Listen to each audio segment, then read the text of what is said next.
ինչու իմ տպավորությունը այնպեսին էր, որ մենք պարտվում ենք։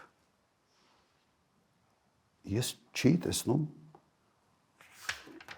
նորմալ կառավարում բանակի, ուղղակի չկար։ Որովհետև միջև այդ այնպիսի փոփոխություններ էր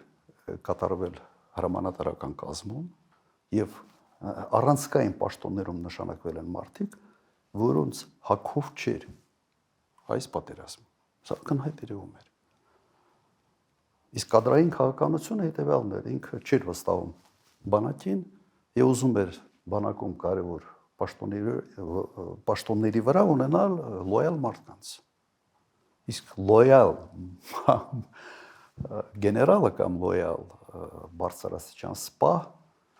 միշտ չի որ այն սպան է, որը ունի բավարար հմտություններ պատերազմում հաղթանակ ունենալու համար։ Համատարած կադրային փոփոխություններ եւ հիմքում միայն եղել է լոյալությունը։ Վատեր ընդհանրապես բանակի